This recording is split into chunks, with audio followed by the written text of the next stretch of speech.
lega mendapat kabar baik untuk Safira. Tetapi Yongki melarangnya untuk memberitahu secara langsung. Jangan kasih tahu Safira. Sebaiknya beritahu Miftah biar dia yang urus, cegah Yongki. Loh, memangnya kenapa? Tanya Indria heran. Aku ingin mereka berdua lebih dekat saja. Siapa tahu jodoh, ungkap Yongki serius. Bagaimana sih mas? Katanya Miftah menyukai Laili. Aku tidak setuju loh kalau kalian malah main-main begini, protes Indria. Bibir Miftah memang bilang menyukai Laili. Tapi dari gerak tubuhnya dia lebih peduli pada Safira. Ucap Yongki mengamati. Safira masih kecil. Dia saja baru mau mendapat KTP. Dan yang Miftah carikan istri bukan pacar, sergah Indria. Memangnya kenapa kalau kecil? Justru asyik tahu punya istri kecil dan menggemaskan. Balas Yongki. Oh, jadi Mas Yongki ada niatan mau nikah lagi dengan yang jauh lebih muda dan menggemaskan ya? Selidik Indria tersinggung.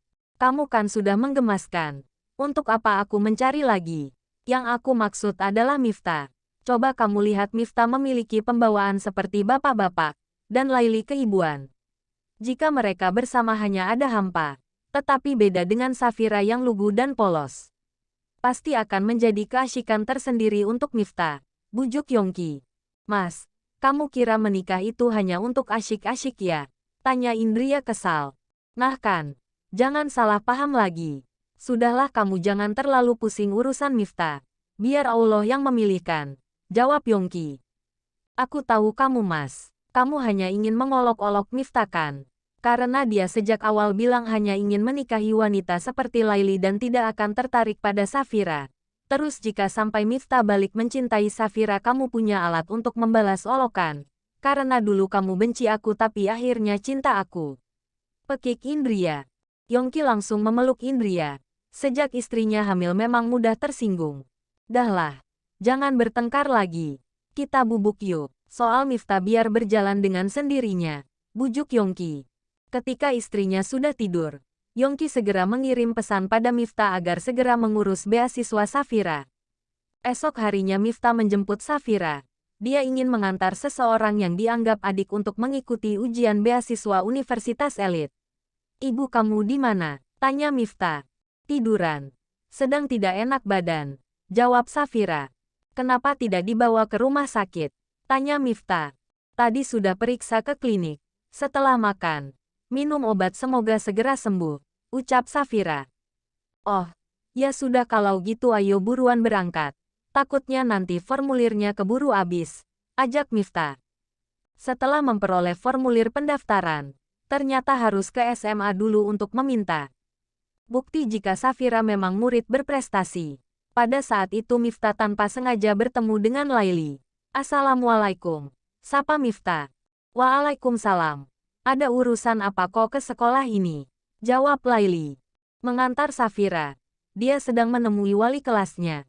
Balas Miftah bahagia seperti mendapat durian runtuh. Oh, mau buat pendaftaran beasiswa kuliah ya? Semoga semua diberi kelancaran ya, ucap Laili. Iya, jawab Miftah, sambil menunggu. Miftah ditemani Laili mengobrol. Mereka sangat asyik dan sangat nyambung. Safira yang baru keluar dari kantor merasa sungkan untuk mengganggu Miftah dan gurunya. Safira, kamu sudah selesai? Tanya Laili. Iya Bu Guru, jawab Safira sopan. Semoga lancar dan menjadi anak yang sukses ya. Jangan pernah menyerah untuk menggapai mimpi, ucap Laili. Amin, jawab Safira. Laili, kami pulang dulu ya. Assalamualaikum. Selam Miftah. Waalaikumsalam, jawab Laili. Dalam perjalanan, Miftah terus bertanya mengenai Laili. Safira menjawab sesuai kenyataannya. Kak Miftah, kamu menyukai Bu Guru? Tanya Safira. Iya, dia cantik dan solehah. Idaman istriku, jawab Miftah. Kenapa tidak langsung menyatakan cinta? Tanya Safira. Tidak. Aku akan melakukan pendekatan secara pelan-pelan. Jika dia sudah merasa nyaman akan aku lamar langsung ke keluarganya. Jawab Miftah antusias. Semoga berhasil. Jawab Safira tulus. Iya. Kamu juga semoga berhasil. Setelah mengumpulkan formulir kamu mau kemana?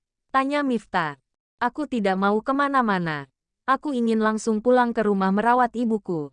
Jawab Safira. Baiklah. Kalau gitu aku antar kamu sampai rumah.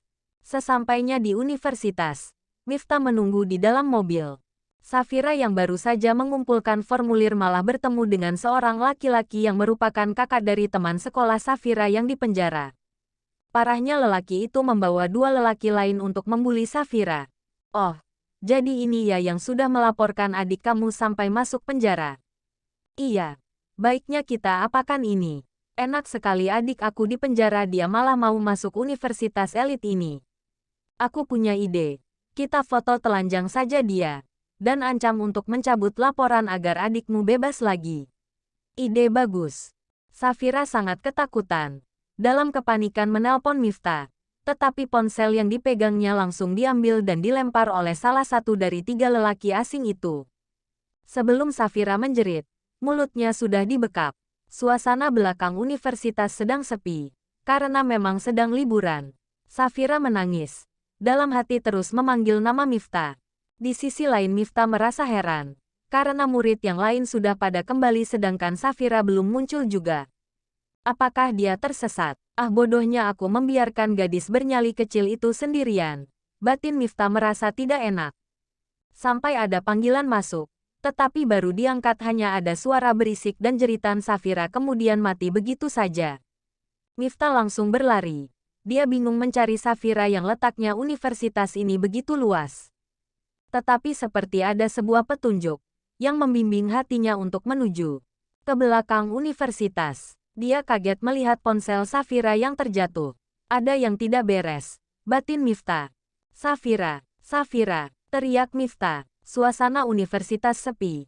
Karena memang sedang liburan panjang dan dibuka hanya untuk pendaftaran murid baru yang khusus beasiswa saja. Karena untuk beasiswa harus menjalani tes yang ketat. Kelak jika kedepannya mendapat prestasi bagus bisa mengikuti pertukaran pelajar ke luar negeri. Kemudian Miftah tanpa sengaja melihat sekelebat bayangan yang aneh. Miftah langsung mendekati. Jangan masuk, ucap lelaki yang jauh lebih muda dari Miftah. Minggir, teriak Miftah langsung marah. Kak Miftah, teriak Safira dari dalam. Miftah langsung memukul lelaki itu. Di dalam Safira sedang mempertahankan diri dari dua lelaki yang memaksa untuk melepaskan baju. Miftah sangat emosi. Segera bertarung melawan keduanya. Safira menangis di pojokan. Dengan wajah ketakutan penuh tekanan. Miftah merasa tidak terima dan melampiaskan amarah. Satu pemuda yang tadi dipukul juga ikut masuk. Ikut melawan dan memukul Miftah.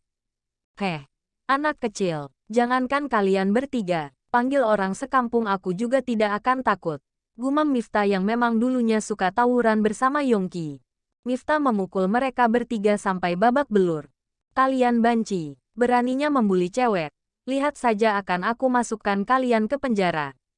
Sampah-sampah yang hanya mengotori pemandangan. Bentak Miftah, ampun. Bang, kami hilaf. Minta ampunlah nanti di kantor polisi. Safira menangis sesegukan dengan rambut yang sudah berantakan.